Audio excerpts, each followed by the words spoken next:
Hello everyone, John Wilsie here at Johnson RV, located here in Medford, Oregon, home of the premium pre-owned store location. Right here what we have in front of us is a 2016 Wolf Pup 16BH. It is going to be your bunkhouse model, single axle, very light trailer, easy to travel in. What's nice about this is also going to be a short frame here for you, but also able to sleep roughly about 4 to 5 people. You're going to have your manual awning here for you, outdoor speakers.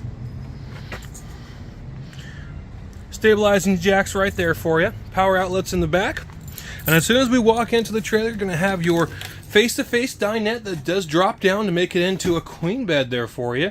Nice length there for you. As soon as you walk over to the left, you're going to have a nice counter space, drop-in sink there for you, 2 stovetop gas burner, and also your microwave. Located right over here is going to be an entertainment center here for you, DVD player.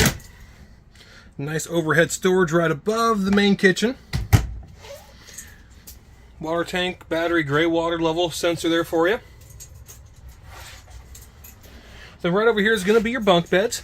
You're going to have your upper bunk that does have your LED light system there for you. And then right underneath your lower bunk that's going to have your plug-in outlets and your also other LED light. Right back here you are going to have your rear bath. Lots of space. Very spacious in there. So folks, if you think this one might be the right one for you, I recommend coming down here at Johnson RV. Get a chance to take a look at this amazing 2016 Wolf Pup here, Bunkhouse 16BH. Get a chance to ask for John, and I'll be happy to take care of you.